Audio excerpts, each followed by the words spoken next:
देखिए, अगर आप प्रॉपर्टी बेच रहे हैं तो सावधान हो जाइए, वरना आपकी प्रॉपर्टी सारी जब्त हो जाएगी। और खरीद रहे हैं वो भी सावधान हो जाइए कि जो आप खरीद रहे हो आपकी वो वाली हो सकती है।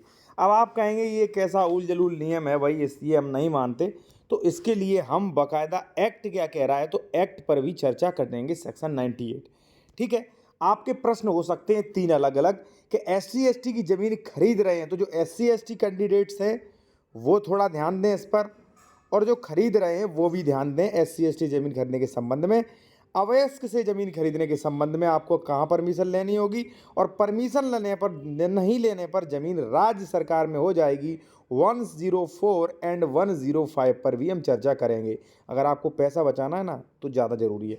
और देखिए साथियों, अगर आप किसी मैटर पर विशेषज्ञ द्वारा कानूनी सलाह लेना चाह रहे हैं तो कॉन्टैक्ट नंबर वीडियो के डिस्क्रिप्शन में मिल जाएगा, या आप कोई प्रॉपर्टी खरीद रहे हैं उसका डॉक्यूमेंट चेक करवाना चाह रहे हैं, कैसे कि प्रॉपर्टी विवादित तो नहीं, फर्जी तो नहीं, डबल रजिस्ट्री, अंशेष विक्रय 143, 98, सारी चीज़ें बेहतर तरीके से चेक करवा सकते हैं जिससे धोखाधड़ी से बच सकें आप। ठीक है। फर्स्ट, SC ST के संबंध में साथियों, अगर आप SC से प्रॉपर्टी खरीद रहे हैं तो ध्यान रखना कि इस पर रिस्ट्रिक्शन लगा, आप नहीं खरीद सकते भाई। यहाँ पे देखिए, अनुसूचित जाति यानी कि SC नहीं कहते हैं, भूमि अंतरण पर प्रतिबंध यानी कि ट्रांसफर पर प्रतिबंध है।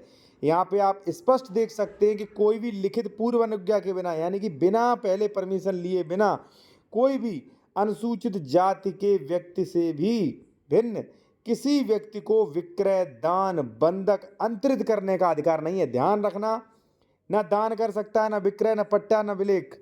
ठीक है। अब आप कहेंगे ये कैसे? हाँ बिल्कुल सही है। अगर आप SC ST कैंडिडेट से खरीद रहे हैं तो नहीं खरीद सकते।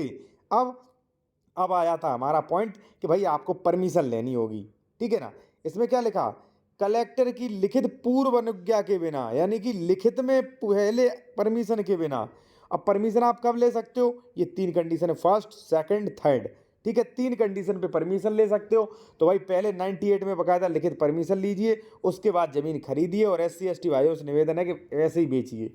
अब मान लीजिए किसी SC ST ने अगर बेच दी तो उसका तो कोई लॉस नहीं भाई, उसने तो पैसा ले लिया, लेकिन जिसने खरीदी है व्यक्ति ने, उसका पूरा लॉस, क्योंकि ये जमीन राज्य सरकार में जाएगी, ना इन्हें मिलेगी ना इन्हें, राज्य सरकार में चली जाएगी। अब सेकंड ऑप्शन एक और है साथियों कि अगर मान लीजिए कोई अवयस्क व्यक्ति है, फिर भी आपको डिस्ट्रिक्ट जज से परमिशन लेनी पड़ेगी।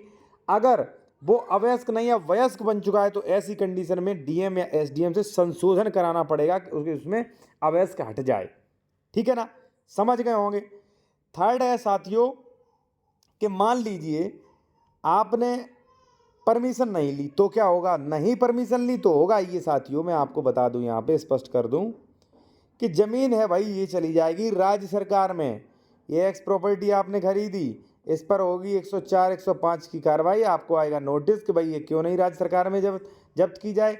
और यहाँ तक कि इस प्रॉपर्टी में जो भी आपने सुधार किए, हो सकता पेड़ लगाए हो, बोरवेल हो, बाउंड्री हो, सारा राज्य सरकार में कन्वर्ट हो जाएगा। नहीं मानते हैं तो इसका मुझसे आदेश ले सकते हैं। ठीक है ना, आप प्रूफ ले सकते हैं, और यहाँ पे भी प्रूफ है, ये स्पष्ट मना है भाई यहाँ पे। अब भाई ये कानून दिया गया है, इसमें स्पष्ट लिखा है कि लिखित अनुज्ञा के बिना। अब अगर मान लीजिए आप नहीं इस कानून का उल्लंघन करोगे तो 104 में कहा गया है कि नहीं उल्लंघन करोगे तो हमने क्या कहा है कि ज़मीन राज्य सरकार में चली जाएगी आपकी। ठीक है। और बाकी अगर आप विशेषज्ञ द्वारा कानूनी सलाह लेना चाह रहे हैं किसी भी मैटर में, या डॉक्यूमेंट चेक करवाना चाह रहे हैं बेहतर तरीके से, कॉन्टैक्ट नंबर वीडियो की डिस्क्रिप्शन में मेंशन किया गया है।